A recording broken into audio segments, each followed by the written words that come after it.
पिछले लेक्चर में हमने बात किया था कुछ बेसिक कॉन्सेप्ट और उसके कुछ एग्जांपल्स के बारे में। तो वो वीडियो अगर नहीं देखा है तो डिस्क्रिप्शन में लिंक मिल जाएगा, वहाँ से जाके देख लेना। और इस लेक्चर में हम बात करने जा रहे हैं और थोड़ा हाई लेवल के क्वेश्चंस के बारे में। और इस वीडियो में मैं हिंदी मीडियम इंग्लिश मीडियम दोनों के लिए पढ़ाने जा रहा हूँ, तो दोनों लोग आराम से पढ़ सकते हैं, परेशान होने की कोई बात नहीं यार। जैसे दिया है कोई गिवन दैट लिख देता हूँ तो तुमको समझ जाना है, और मैं बताते भी रहूँगा क्या कैसा है, ठीक। तो लेक्चर पूरा देखें। पिछला वीडियो बहुत लोगों ने पूरा नहीं देखा तो पूरा देख लो यार, ज़िंदगी बना देगा वीडियो। सही बता रहा हूँ, मजाक नहीं कर रहा। थंबनेल में व्यू लाने के लिए नहीं लिखूंगा मैं। तो वीडियो देखो, पता चल जाएगा क्या पढ़ाया जा रहा है और जान जाओगे कि आखिर पढ़ना क्या है तुम्हें, ठीक। और इंपॉर्टेंट क्वेश्चंस करा रहा हूँ, तो अगर नए स्टूडेंट हो या फिर पुराने स्टूडेंट हो, दोनों के लिए फ़ायदेमंद है। ये आखिरी वीडियो है फंक्शन का, इस फंक्शन के नहीं रिलेशन का। इसके बाद मैं आपको फंक्शन पढ़ाऊँगा, उसमें और मज़ा आने वाला है। तो चलिए आज मैं कुछ एग्जाम्पल्स लेता हूँ। तो NCERT का क्वेश्चन नंबर 5 है। इसमें मैं ज़्यादातर आपके NCERT के ही क्वेश्चन लेता हूँ, और आज कुछ आपके दूसरी बुक्स के भी क्वेश्चन लूँगा, क्योंकि आज के वीडियो में मुझे थोड़ा और क्वेश्चन को सॉल्व कराना है। तो हमेशा की तरह इसमें 2 ठो दिया गया है हमारा। अगर पिछला वीडियो नहीं देखो, देख लो, तभी ये वीडियो समझ में आएगा। तो इसमें हमें गिवन दैट यानी होता है दिया है। तो क्या हमको गिवन दैट है, एक सेट जरूर दिया होगा, एक सेट। तो एग्जांपल नंबर 5 है हमारे NCERT का फर्स्ट एक्सरसाइज का। इसमें दिया हुआ है हमें अटेंडेंस कौन लेगा? टीचमेंट। पेपर कौन चेक करेगा? टीचमेंट। तो हम क्या करेंगे?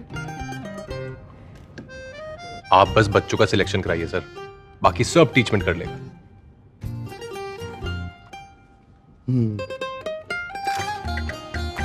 चाहे जैसी भी जरूरत हो, टीचमेंट पे टीचिंग आसान है। आज ही डाउनलोड करें टीचमेंट, इंडिया का नंबर 1 टीचिंग ऐप। तो इस क्वेश्चन को हमें सिद्ध करना है कि ये इक्विवेलेंस रिलेशन यानी स्वतुल्य है। तुल्यता संबंध सिद्ध करना है, स्वतुल्य समेत संक्रामक हमें तीनों सिद्ध करना है। पिछला वीडियो देख लो, सब समझ में आ जाएगा। और हाँ, वीडियो पूरा देखना तभी समझ में आएगा। अगर नहीं देखना होगा तो यहीं से कट लो, और अगर देखना है तो पूरा देखो, तभी समझ में आएगा। मेरी मानो 2x में लगा लो, क्वालिटी थोड़ा सा अच्छी रखना, क्योंकि जो लिखता हूँ वो समझ में नहीं आएगा फिर, ठीक है। तो इसको कैसे करेंगे, सबसे पहले मैंने क्या बताया था, यहाँ पर हम हेडिंग डालेंगे, क्या डालेंगे, स्वतुल्य संबंध। स्वतुल्य को क्या बोलते करते हैं, रिफ्लेक्सिव, ठीक। तो रिफ्लेक्सिव आएगा हमारा, रिफ्लेक्सिव यानी स्वतुल्य सिद्ध करने जा रहे हैं। तो स्वतुल्य के लिए मैंने क्या बताया था, पहले फार्मूला लिख दो भैया। फार्मूला क्या होता करते हैं हमारा, A, belongs to R for all A belongs to set हमारा A, ठीक है ना, सेट A। तो ये रहा, यहाँ पर A जो है हमारे इंटीजर यानी ये बिलोंग करेगा Z को भी, तो हम इसे Z ही बोल सकते हैं, क्योंकि बुक में आपके समझे Z ही नाम दिया गया है, वो तो हम मान लेते करते हैं कि हमारा A है, ठीक। तो फिलहाल Z लेके चलते हैं। अब हियर यानी यहाँ होता करता है, यहाँ। अब देखो दोनों के लिए, यहाँ मैं A बराबर क्या ले लूँ ऐसा कि रिलेशन को ये फॉलो करे। तो पहली बात देखो, यहाँ आपको A - B निकालना है। इसी तरह का कल मैंने एक और क्वेश्चन कराया था जिसमें A - B था, वो 4 से डिविजिबल था। बस ये वाला 2 से, सेम है यार, देख लो, जल्दी जल्दी हो जाएगा। बस उसमें क्या था, मॉड था, और यहाँ पर हमारा मॉड नहीं है। लेकिन फ़ायदा यहाँ पर कौन कर रहा है, हमारा Z कर रहा है। Z में माइनस प्लस सब चलता है। तो चलो देखते हैं, A की वैल्यू अगर हम 5 लेते हैं, तो अगर 5 लेते हैं तो हम यहाँ पर देखते करते हैं कि 5 और 5 आपस में रिलेटेड हैं कि नहीं, रिलेटेड हैं कि नहीं। तो हम इसको क्वेश्चन में देख लेते हैं। अगर हम 5 - 5 करते हैं तो इक्वल टू कितना आता है, 0, है ना। 0 क्या है, विच इज़ डिविजिबल बाई 2, है ना, जो कि 0 से, जो कि 2 से डिविजिबल है, यानी कट जाता है हमारा। 0 तो सबसे कट जाता है। हैंस R इज़ रिफ्लेक्सिव, ठीक है। सो दूसरा रिलेशन में आते हैं हम, हमारा क्या है दूसरा, रिफ्लेक्सिव सिमेट्रिक आता करता है। सिमेट्रिक को क्या बोलते करते हैं हम, सिमेट्रिक को बोलते हैं सममित। तो सममित का सूत्र क्या होता है भैया, A, B, मतलब AB belongs to R, this implies B, A भी बिलोंग करेगा R को। फॉर ऑल A और B कहाँ से लिए जाएंगे, सेट Z से लिए जाएंगे। दोनों क्या होंगे, इंटीजर नंबर होंगे। तो सबसे पहली बात, यहाँ माइनस प्लस का फ़र्क नहीं पड़ेगा। तो अगर हम यहाँ पर नंबर्स लेते हैं, अगर A बराबर चलो 2 ले लेते हैं, ठीक है ना, और B बराबर हम चलो 6 ले लेते हैं, क्या फ़र्क पड़ता है। 2 ऐसे नंबर्स लेने हैं। पहली बात हमें बोला है कि प्रूव दैट, बोला क्या है, प्रूव दैट, प्रूव करो, इसे प्रूव करो। तो प्रूव करो कि ये इक्विवेलेंस रिलेशन है। तो अगर हम यहाँ देखें कि इक्विवेलेंस रिलेशन करना है तो उसके होने के लिए हर नंबर जो भी हमें मिलेगा वो 2 से कटना चाहिए। तो 2 से कटने के लिए हमें क्या लाना पड़ेगा, इवन नंबर यानी सम संख्या लानी पड़ेगी। तो सम संख्या लाने के लिए जब हम 2 में 6 घटाएंगे या फिर 2 में 4 घटाएंगे या फिर 3 में 5 घटाएंगे या फिर 3 में हम क्या घटा दें 9 घटाएंगे, मतलब इस प्रकार के ऐसे नंबर्स हमें ढूंढने हैं जिनको घटाने पर हमारा कैसा नंबर आए, इवन नंबर आए। तो ऐसा नंबर लाने के लिए हमें यहाँ पर 2 नंबर ले लिए। तुम क्या ले सकते हो, तुम 4 और 10 ले लो यार, जो मर्जी वो ले लो, तुम्हें लाने से मतलब, ठीक है। और हमें प्रूव करने मतलब करना है चाहे जैसे भी करना पड़े। अब हम ऐसे नंबर ले लें जिनसे वो प्रूव ही ना हो तो फिर क्या फ़ायदा यार, ऐसे सवाल ही नहीं हल होगा। तो चलो देखो, तो ये क्या आएगा हमारा, इसको सबसे पहले हम देख लेते हैं कि क्या लिखेंगे, 2,6 बिलोंग करेगा आर को। दिस इम्प्लाइज 6,2 बिलोंग करेगा आर को, करेगा कि नहीं। तो इसको हम यहाँ पर लिख दे हैं सिंस। हम अब चेक करते हैं कि ये करता है कि नहीं। चाहो तो ये वाला सिंस वाला पहले लिख दो और इसको बाद में लिख दो, कुछ क्वेश्चंस कराऊंगा अभी तो देख लेंगे। तो सिंस को यहाँ पर देखते हैं, अगर 2 - 6 करते हैं क्या आते हैं -4। -4 क्या है, ट्रू है। ये डिविजिबल बाई 2 है ना, 2 से कटता है कि नहीं, आराम से कटेगा। पहली बात जेड है, चलेगा, ठीक है। जेड यानी होता है माइनस प्लस सारे नंबर्स। और अगर 6 माइनस कितना करें, 2 करें तो भी कितना आएगा 4। ये भी हमारा क्या है, ट्रू है। तो जब ये दोनों हमारे ट्रू आ गए मतलब क्या हो रहा है, हैंस हम बोल देंगे hence R is symmetric. Hence R is symmetric मतलब आर हमारा रिफ्लेक्सिव भी हो गया और सिमेट्रिक भी हो गया, दोनों हो गया। अब हम तीसरे रिलेशन में चलते हैं, अपना क्या है ट्रांजिटिव।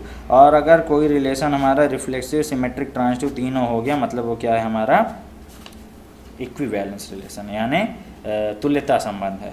तो ट्रांजिटिव को क्या बोलते करते हैं, संक्रामक, ठीक है।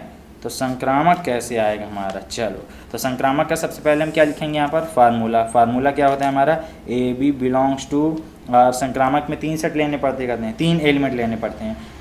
एंड यानी तथा B C belongs to R, this implies A C belongs to R, लिया जाएगा। तो यहाँ हम नंबर्स ले लेंगे हियर, यहाँ पर बताना पड़ेगा पहले for all A B C कहाँ जाएगा हमारा, बिलोंग करेगा जेड को, यानी इंटीजर नंबर होना चाहिए सबके सब, ठीक है। तो हियर हम लेते हैं चलो कुछ नंबर्स। तो कुछ नंबर्स क्या ले लें हम, जैसे मान लो ए इक्वल टू क्या ले लिया जाए, मान लो 1 लेते हैं। बी इक्वल टू इवन लेंगे कि ऑड लेंगे, डिपेंड करता है पहला नंबर क्या था। अब हम क्या लेंगे, हर नंबर ऑड लेंगे क्योंकि odd minus odd equal to even. थोड़ा टेबल हिल गया मेरा, हाँ। तो बी इक्वल टू कितना ले लेते हैं, चलो 5 ले लेते हैं। और सी इक्वल टू कितना लेते हैं, चलो क्या ले लिया जाए, हाँ चलो 9 ही ले लेते हैं, क्या फ़र्क पड़ता है। तो अगर हम यहाँ देखें कि A equal to 1, B equal to 5, C equal to 9 लेने से हमारा जो सेट बनता है वो क्या बनेगा। तो देखते हैं हम कि सिंस हम देख लेते हैं, सिंस 1 - 5 करेंगे कितना आएगा, -4। 1 - 5 करेंगे -4 आएगा। अब अगर हम क्या करें 5 - 9 करें जो कि 5 - 9 होगा, तो 5 - 9 कितना आएगा, -4 आएगा। अब अगर हम 1 - 9 करें, 1 - 9 करें तो कितना आएगा, -8 आएगा। और ये तीनों हमारे क्या हैं, ट्रू हैं मतलब हमारे दिए गए रिलेशन को फॉलो कर रहे हैं। सो ये क्या हो जाएगा हमारा, तो हम इसे क्या बोलेंगे, सो 1 5 आपस में बिलोंग करते हैं एंड 5 और 9 बिलोंग करते हैं। तो हमारा क्या होगा, 1 और 9 भी बिलोंग करता है। अतः ये मैंने दूसरे तरीके से कर दिया, ठीक है ना। हैंस हमारा क्या बनेगा, आर इज़ क्या है, ये ट्रांजिटिव भी है, ठीक है ना। तो आर इज़ ट्रांजिटिव। तो नियम के अनुसार अगर कोई रिलेशन हमारे 3 होता है, रिफ्लेक्सिव सिमेट्रिक ट्रांजिटिव, तो हमारा क्या हो जाता है, इक्विवेलेंस हो जाता है, इक्विवेलेंस हो जाता है, ठीक है। तो ये हमारा इक्विवेलेंस है। लिखने का तरीका आपको पता चला। यहाँ पर देखो क्या था कि आप चाहे ये सिंस वाली जो लाइन होती करती, ये सिंस वाली लाइन चाहे तो आप इसके पहले भी लिख सकते हो, जब आप नंबर्स लेते हो ना तब भी लिख सकते हो। और अगर इस वाले में देखो तो सिंस की लाइन पहले लिख दो और फिर इसको बाद में देखो, ठीक है। दोनों तरीके आपके से हैं, जैसा मर्जी ऐसा लिख दो कि ज़्यादा सही रहेगा, क्योंकि इस तरह में क्या है तुम्हारे ज़्यादा समझ में आएगा, ठीक है। तो आगे के क्वेश्चंस देखते हैं हम। अगला क्वेश्चन, अब आपकी बुक में दो बहुत बेसिक से क्वेश्चंस हैं। जब आपकी डेफिनेशन दी गई थी पेज नंबर 3 में, तो उसके नीचे एग्जाम्पल नंबर 2 और एग्जाम्पल नंबर 3 है। तो चलिए उन्हें देखते हैं वो कह क्या रहे हैं। तो एग्जाम्पल नंबर 2 है हमारे एनसीईआरटी का बहुत ही अच्छा क्वेश्चन है, जो कि फार्मूले के नीचे मतलब कॉन्सेप्ट बेस्ड है, ठीक है। तो इसमें हमें एक टी दिया गया है ना, तो गिवन दैट यानी दिया है, क्या दिया है, टी दिया है, मतलब सेट ऑफ ट्राइंगल्स, ठीक। तो ट्राइंगल्स यानी त्रिभुजों का समुच्चय। वीडियो पूरा देखें, अभी आगे के जो क्वेश्चंस हैं बहुत अच्छे हैं।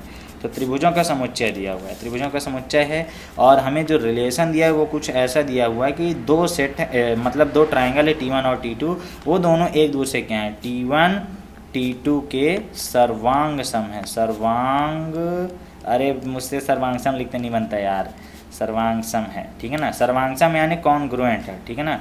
तो कॉन्ग्रुएंट की बात हो रही है। सर्वांग सम मतलब क्या होता है कि इसकी सारी की सारी जो साइड्स हैं, भुजाएं हैं, जो भी एंगल हैं, सेम टू सेम वो बगल वाले के हों। जैसे मान लो हमने एक ट्राइंगल यहाँ लिया, एक ट्राइंगल यहाँ लिया, हमने बोला कि इसका ये वाला साइड 5 सेंटीमीटर का है, तो इसका भी ये वाला साइड 5 सेंटीमीटर का है, सो बराबर है। अगर ये 6 है तो ये भी 6 हो, ये 7 है तो ये भी 7 हो। अगर अंदर थीटा बन रहा है 90 डिग्री 90 नहीं बना 60 बन रहा है, तो इधर भी 60 बने, ठीक। तो इस प्रकार हम कह सकते हैं कि T1 जो है T2 के क्या है, कॉन्ग्रुएंट है। कैसे साइन था, ऐसे था, 6th-7th में पढ़े थे हम, लगता है ऐसा, भूल गया यार छोटी क्लास का।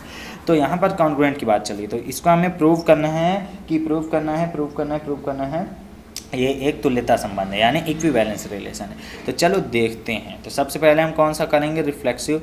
तो रिफ्लेक्सिव कैसे करते हैं, सब लोग जानते हैं रिफ्लेक्सिव कैसे करते हैं। हम यहाँ पर बोल देंगे फार्मूला हमारा, तो फार्मूला क्या है हमारा, T1 T2 वाला, ठीक। तो वो लिखने की जरूरत नहीं, तुम लिख लेना हमारा, ठीक है। तो यहाँ A टेंस टू हमारा T1 लिया जाएगा। तो हम यहाँ पर देखते हैं, चलो हम यहाँ T1 मान लेते हैं, T1 यहाँ पर पहले लिख देते हैं लेट T1 एक हमने एलिमेंट लिया, बिलोंग करेगा ये T हमारा सेट है, T1 उससे एक एलिमेंट लिया जा रहा है, तो ले लिया हमने एलिमेंट। अब हमें क्या करना है, here T1 belongs to T1, क्योंकि कोई भी एलिमेंट खुद के ही बिलोंग करेगा, और ये दोनों क्या होंगे, R में जाएंगे। T1 आपस में रिलेटेड हैं, बिल्कुल हैं, क्योंकि हम यहाँ पर बोल सकते हैं since T1 is congruent to T1, या फिर इटसेल्फ बोल सकते हैं, T1 इटसेल्फ, ये खुद के कॉन्ग्रुएंट है, बिल्कुल है। T1 स्वयं के सर्वांग सम है। हम यहाँ पर हिंदी में क्या बोल सकते हैं, अगर हमें बोलना हो, हम हिंदी में बोल सकते हैं चूँकि T1 स्वयं के सर्वांग सम है, चूँकि T1 स्वयं के सर्वांग सम है, तो हम क्या बोल सकते हैं, हैंस R इज़ रिफ्लेक्सिव, कि हमारा जो R है वो स्वतुल्य है। तो स्वतुल्य सिद्ध हो गया। अब हम बढ़ते हैं किसमें, सममित की तरफ। कोई भी चीज़ खुद के बराबर तो होती है, सममित को हम सिमेट्रिक बोल देते करते हैं, सिमेट्रिक सममित संबंध को प्रूव कर रहे हैं, ठीक है ना। तो सिमेट्रिक में हम 3 एलिमेंट्स मान लेते हैं, 3 नहीं 2 मान लेते हैं। थोड़ा मेरा फ्लैश बंद हो गया था, फ्लैश बंद हो गया, एडिट करना पड़ेगा। तो late T1 and T2 2 element लिया, कहाँ से लेंगे हम, सेट T से लेंगे। मैं आपको पूरा एकदम A to Z समझाने की कोशिश करता हूँ, इसलिए वीडियो थोड़ा लंबा हो जाता करता है। तो अगर आप पूरा समझ लेंगे तो आपको बहुत फ़ायदा होगा, ठीक है। तो ये हमने T से ले लिए 2 एलिमेंट्स T1 एंड T2। तो यहाँ पर हम देखते हैं हियर क्या बोलेंगे, हियर T1 T2 अगर आपस में बिलोंग करते हैं, देन T2 और T1 भी बिलोंग करने चाहिए आपस में, है ना। अगर ऐसा है तो हमारा ये क्या है, सिमेट्रिक भी है। तो हम इसको बोल सकते हैं सिंस, या फिर चूंकि बोल सकते हैं। आप ये लाइन बाद में भी लिख सकते हो, चाहे तो बाद में लिख लो, चाहे पहले, तुम्हारी मर्जी। सिंस का कमाल है यहाँ पर। हम क्या बोलेंगे, T1 is congruent to T2, मतलब जो T1 है वो T2 के बराबर है, मतलब सर्वांग सम है, तो T2 भी T1 के बराबर होगा। अब जैसे ये हाथ मेरा इस हाथ के बराबर है, तो ये हाथ भी तो इस हाथ के बराबर होगा कि नहीं। तो इस प्रकार हमारा अगर T1 T2 के सर्वांग सम है, तो हमारा T2 is also congruent to T1, है ना। इसको अगर हम हिंदी में बोले तो हिंदी में क्या बोलेंगे, चूँकि हिंदी में बोलेंगे T1 T2 के सर्वांग सम है, इस प्रकार T2 भी T1 के सर्वांग सम है, ठीक, सर्वांग सम है है, दोनों होंगे एक दूसरे के। अतः यानी hence R is symmetric, hence R is symmetric. ठीक, तो ये हमारा सिमेट्रिक भी प्रूव हो गया क्योंकि दोनों एक दूसरे के बराबर आ रहे हैं, हिंदी इंग्लिश दोनों के लिए। सिमेट्रिक के बाद आ गया हमारा आता है ट्रांजिटिव। तो ट्रांजिटिव कैसे प्रूव करेंगे? ट्रांजिटिव, तो ट्रांजिटिव प्रूव करने के लिए हमारा नियम क्या है? संक्रामक सिद्ध करने जा रहे हैं। इसके लिए 3 एलिमेंट्स लेंगे, तो हम बोलेंगे let T1 T2 and T3 belong करेंगे सेट हमारे T को। ठीक है, तो चलो यहाँ पर 3 ठो देखते करते हैं। तो इस वाले को चलो हम इसको पहले लिख देते करते हैं जी, ये हम सिंस वाली लाइन लिखते हैं ना, इसको पहले लिख देते हैं, फिर हम इसको बोल देंगे यहाँ पर, कोई दिक्कत नहीं आएगी। तो चलो इसको देखते करते हैं हमसे यहाँ पर। तो क्या बोलेंगे हम इसे? सिंस क्या देखेंगे? T1 is congruent to T2 and T2 is congruent to T3। मतलब इसको अगर हम T1 बोलें, इसको T2 बोलें, इसको T3 बोलें, ये T1 है, ये T2 है और ये T3 है। अगर T1 T2 के बराबर है सर्वांग समय और T2 T3 के सर्वांग समय है ना, T1 T2 के सर्वांग समय, T2 T3 के सर्वांग समय, ये इनका रिलेशन जा रहा है। Then T1 is congruent to T3। Direct होगा कि नहीं? जब ये इसके बराबर है, इसके बराबर, तो ये वाला डायरेक्ट हमारा इसके बराबर होगा, बिल्कुल होगा। सो हियर हम बोल सकते हैं, क्या बोल सकते हैं? ये बोल सकते हैं कि T1 T2 से रिलेटेड है एंड T2 हमारा T3 से रिलेटेड है। देन T1 हमारा T3 से रिलेटेड होगा कि नहीं? For all T1 T2 T3 belongs to T। Hence हम कह सकते हैं, अतः यहाँ पर क्या था? T1 T2 के सर्वांग सम है, T2 T3 के सर्वांग सम है और T1 T3 के सर्वांग सम होगा। इसके बाद हम कह सकते हैं हमारा फार्मूला, और हेंस हम कह सकते हैं R इज ट्रांजिटिव। तो आपको मैं आराम से समझाने की कोशिश करता हूँ ताकि थोड़ा समझ में आ जाए, और अगर कॉन्सेप्ट क्लियर हो गया, लिखने का तरीका मालूम पड़ गया, बस इतना ही तो चाहिए। तो इस प्रकार आप एग्जाम में लिखोगे तब आप चकाचक मार्क्स पाओगे। नंबर कोई काट के तो दिखाया यार तुम्हारा मार्क्स, इस तरह लिख के आना। ठीक है, अब हमारा एक और क्वेश्चन है। जब तीनों सिद्ध हो गया, हमारा रिफ्लेक्सिव भी हो गया, सिमेट्रिक भी होगा, ट्रांजिटिव भी हो गया, मतलब ये क्या है? इक्विवेलेंस है। अब इसी तरह का हमारा एक और क्वेश्चन है, वो क्वेश्चन में क्या बोल रहा है कि एक दूसरे के लंबवत है। सो नेक्स्ट क्वेश्चन है आपके एनसीईआरटी का क्वेश्चन एग्जाम्पल नंबर 3। तो एग्जाम्पल नंबर 3 में हमारे क्या बात की गई है कि आपको एक सेट दिया गया है L, जो कि आपका सेट है लाइंस का। ठीक है ना, तो जैसे यहाँ पर हमारे इस क्वेश्चन में क्या दिया था? सेट ऑफ ट्राइंगल्स यानी त्रिभुजों का समुच्चय। यहाँ पर आपको क्या दिया गया है? एक लाइन का समुच्चय। बहुत ही बेसिक क्वेश्चन है, इसके बाद हम हाई लेवल क्वेश्चंस की ओर बढ़ेंगे। तो यहाँ हमको गिवन दैट है, गिवन दैट यानी दिया है, क्या दिया है? L equal to set of lines यानी लाइंस का समुच्चय, ये दिया गया। उसके बाद हमें एक तो चीज़ दी गई है जो कि R है, और R हमारे कहने का मतलब है L1 L2 पर लंब है। L1 L2 पर क्या है? लंब है। लंब है यानी जैसे ये दोनों लाइंस हो गई, ये और ये, तो ये दोनों लाइंस एक दूसरे क्या हैं? लंबवत हैं। तो लंबवत तो है, तो यहाँ पर हमें क्या देखना है? एक कॉन्सेप्ट देखना है कि सवाल कैसे हल होगा और उसमें क्या क्या फिट हो रहा है। सबसे पहले हम क्या देखते करते हैं? अपना रिफ्लेक्सिव। रिफ्लेक्सिव को कैसे प्रूव करना है ये समझो। रिफ्लेक्सिव यानी क्या होता करता है? स्वतुल्य। यार ये तुम लिखते रहना, ठीक है? स्वतुल्य। तो यहाँ पर हम क्या मान लेते करते हैं? Late L1 belongs to L, मतलब L1 एक लाइन ले ली जो कि L हमारे सेट, L क्या है? हमारा सेट है यानी समुच्चय है। ये वाला जो है, ये वाला है, उससे हम एक लाइन उधारी ले कि भैया हमको दे दो, बहुत ज़रूरत है, सवाल लगाना है, मैडम जी नंबर देंगी। तो चलो L में हम चेक करते हैं। तो क्या कोई भी लाइन खुद के लंबवत हो सकती है? नहीं। कोई भी अगर लाइन है हमारी, जैसे इसी को ले लेते हैं, चलो यहीं देखो, कोई भी लाइन जैसे ये L1 हमने ले लिया, ये लाइन खुद के लंबवत नहीं हो सकती, मतलब खुद के परपेंडिकुलर नहीं हो सकती। कोई भी लाइन, अब जैसे परपेंडिकुलर कब होती है? जब उनके बीच का थीटा, मतलब जो डिग्री है वो कितना बने? 90 डिग्री का एंगल बने, एंगल 90 डिग्री एंगल है। तो इनके बीच जो एंगल, ये लाइन अगर खुद से दिखे जाए तो इसमें कोई हमारा जो एंगल देखा जाए तो कितना है? 0 या फिर 180 डिग्री का है, 0 या फिर 180। हमें चाहिए कितना? 90 डिग्री चाहिए। तो कुल मिला के कोई भी लाइन खुद के परपेंडिकुलर नहीं होती। हाँ, खुद के क्या हो सकती है? वो पैरेलल हो सकती है। L1 मान लो एक लाइन बना दिए, तो ये क्या बोल सकते हैं कि L1 जो है is parallel to L1 itself, ठीक है ना, या फिर इट्सेल्फ बोल दो या फिर ये बोल दो। तो कोई भी लाइन खुद के पैरेलल हो सकती है, लेकिन जो पैरेलल डिफरेंस है वो कितना है, उसका 0 है, ठीक है। तो कोई भी लाइन खुद के पैरेलल हो सकती है, लेकिन उसके बीच का जो डिफरेंस है, जैसे ये दोनों लाइन है, इनके बीच का डिफरेंस हमने मान लिया कितना है, 5 सेंटीमीटर।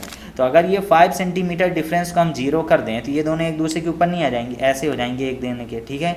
तो जब एक दूसरे के ऊपर आ गई, कहने का मतलब वो एक ही लाइन है, तो उसे हम बोल सकते हैं कि कोई भी लाइन खुद के पैरेलल हो सकती है बट परपेंडिकुलर नहीं हो सकती है। सेम कॉन्सेप्ट यहाँ पर लग रहा है, कोई भी लाइन खुद के लंबवत नहीं हो सकती लेकिन समांतर हो सकती है, ठीक। तो चलो यहाँ पर हम एक लाइन लेते करते हैं। तो यहाँ हम देखेंगे सिंस क्या बोलेंगे, since L1 is not perpendicular to itself, या फिर L1 बोल दो, L1 खुद के लंबवत नहीं है। सो हियर हमारा क्या होगा, L1 and L1 will not belong to set R, कभी बिलोंग करेगा नहीं करेगा। हैंस हम क्या करें, यहाँ पर हमें हिंदी में क्या लिखना है कि L1 स्वयं के लंबवत नहीं बल्कि समांतर है, ठीक। Hence R is not reflexive, hence R is not reflexive. हमें प्रूफ क्या करना था, स्वतुल्य नहीं है, संक्रामक नहीं, परंतु सममित है। संक्रामक भी नहीं आएगा, क्यों नहीं आएगा, वो देखने में मजा आएगा। तो रिफ्लेक्सिव प्रूफ हो गया कि ये नहीं है, ठीक है ना, रिफ्लेक्स नहीं आता है, R हमारा रिफ्लेक्स नहीं। अब हम देखते हैं सिमेट्रिक है कि नहीं। तो सिमेट्रिक के लिए चलते हैं हम इधर साइड, ठीक है। तो सिमेट्रिक कैसे प्रूफ करेंगे, पूरा वीडियो देखते रहो, आगे बहुत धांसू क्वेश्चन आने वाले, ठीक। और वीडियो बनाने में बहुत मेहनत लगती है यार, दोपहर को सोचो पंखा तक नहीं चालू है तब वीडियो बन रहा है। फ़ोन गर्म हो गया आईफोन का मेरे फ्लैश लाइट बंद हो गया, ऑटोमेटिक बोलता है बहुत गर्म हो गया है, इतने में हम नहीं चला पाएंगे, ठीक है। तो यहाँ ठीक है, क्यों बोलता हूँ यार मैं इतना, चलो हो गया, आदत है हमारी, सुधारेंगे। निंदक नहीं, अरे राखिए मैं खुद ही निंदक हूँ। अरे सवाल देखो यार, एक क्या कराना देखो यार, रिफ्लेक्सिव हो गया, सिमेट्रिक कराना है। तो SYMMETRIC सिमेट्रिक में हमें क्या करना है, हमें 2 चाहिए होते हैं सिमेट्रिक में। पहले दिन मतलब कल के लेक्चर में मैंने बताया था कि 2 एलिमेंट चाहिए होते हैं आपको। तो हम यहाँ पर क्या ले लेंगे, लेट यानी माना लिखना है हिंदी वालों, माना क्या माना, L1 एंड L2 बिलोंग करेंगे हमारे L को, ठीक है। L1 और L2 बिलोंग करेंगे L हमारा एक सेट है। तो यहाँ हम देखेंगे here L1 is perpendicular to L2, concept के साथ चलना है। जैसे एक लाइन ये हो गई, एक लाइन ये हो गई, ये दोनों रिलेशन है। अगर कोई 2 चीज़ हम यूज़ करते हैं तो उनके बीच का रिलेशन ये है कि दोनों एक दूसरे के परपेंडिकुलर है। जैसे एक लाइन ये ले लिए, एक लाइन जहाँ ये लाइन बनी, नहीं पेन लूँगा मैं, जैसे ये पेन है हमारे, ये 2 पेन हो गए। तो ये वाला पेन जो है, ये वाला पेन जो है, ये L1 मान लो, ये L1 और L2 आपस में क्या है, इस प्रकार हैं। तो इन दोनों के बीच जो डिग्री बन रहा है वो कितना है, 90 डिग्री है। तो अतः ये दोनों क्या है, एक दूसरे के परपेंडिकुलर है। ये L1 है और ये L2 90 डिग्री। सिंस मतलब here L1 is perpendicular to L2, यहाँ हियर नहीं सिंस लिखना, जो मर्जी वो लिख देना, चूंकि हिंदी वाले लिख देंगे। हिंदी में चूंकि से मस्त कोई शब्द नहीं बनाया गया है, चूंकि में सब आ जाता है उसमें, ठीक। इंग्लिश में तो मैं 1000 शब्द हैं यार। L1 is perpendicular to L2, then L2 is perpendicular to L1। क्यों, क्योंकि देखो जब ये L1 L2 पर लंब है तो L2 भी तो L1 पर लंब है ना, दोनों एक दूसरे के लंबवत हैं। सो हियर हमारा क्या बनेगा, L1 is L2 से रिलेटेड, देन L2 इज़ हमारा L1 से रिलेटेड। देख रहे हो हमारी अंग्रेजी ये होगा। सो R इज़ सिमेट्रिक, होगा कि नहीं, होगा कि नहीं होगा, आराम से होगा, बिल्कुल हो जाएगा। लेकिन जो थर्ड वाला, यही तो हमें प्रूव करना था कि ये हमारा स्वतुल्य नहीं, सममित है, पर संक्रामक भी नहीं है। संक्रामक के लिए क्या करेंगे, उसमें 3 ले लेंगे, तो ट्रांजिटिव में हमें 3 लेने पड़ेंगे। तो late L1 L2 and L3 belong करेंगे हमारे सेट L को। तो चलो यहाँ पर देखते हैं हम कैसे इसको सॉल्व करना है। तो अगर हम वैसे कॉन्सेप्ट देखें तो मान लो ये हमारा L1 था और ये हमारा L2 था, ये क्या था, L2 था। अब इतना था, तो अगर हम यहाँ देखें कि हियर डायरेक्ट करते हैं, हियर ये तुम लिख लेना। हियर क्या लिखना है हमें कि L1 जो है L2 से रिलेटेड है ना, एंड L2 जो है L3 से रिलेटेड है। देन L1 जो है L3 से रिलेटेड होना चाहिए, ये हमारी शर्त है।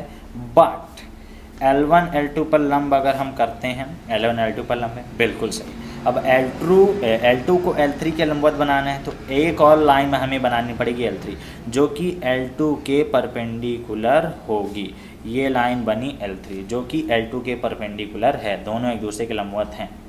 तो क्या L1 L3 के लंबवत होगा? देखो L1 और L3 अलग अलग बनाएं, L1 और L3। अगर हम L2 गायब करें, ये दोनों एक दूसरे के लंबवत हैं, एक दूसरे के परपेंडिकुलर हैं। ये मैं क्या कर रहा था, एक दूसरे के परपेंडिकुलर हैं नहीं है, बल्कि ये दोनों एक दूसरे के क्या हो गई, पैरेलल हो गई। बट हमें प्रूफ क्या करना था कि परपेंडिकुलर है। तो चलो हम यहाँ समझ गए कि ये दोनों के बीच जो है 90 डिग्री कोण नहीं, एंगल नहीं बन रहा, 0 डिग्री का बन रहा है ना, तो ये चीज़ रिलेटेड नहीं होगी। तो हम इसको काट दिया ऐसे, ठीक। तो जब ये कट गया मतलब क्या हो गया, ये स्वतुल्य नहीं है। सो R इज़ नॉट ट्रांजिटिव। तो सो R इज़ नॉट ट्रांजिटिव मतलब R हमारा ट्रांजिटिव नहीं आया। तो इसका कहने का मतलब समझ में आया। इसमें क्या बोला गया कि कोई लाइन जो है दूसरी लाइन से लंबवत है और दूसरी लाइन तीसरी लाइन के लंबवत है, लेकिन पहली लाइन तीसरी लाइन के लंबवत नहीं बल्कि क्या है, समांतर होगी। तो इस प्रकार ये वाला क्वेश्चन भी हमारा क्लियर हुआ। तो यहाँ जो प्रूव करने को बोला था वो हमने कर दिया। इसी प्रकार आपकी बुक में एक क्वेश्चन यहाँ एक्सरसाइज में दिया हुआ है।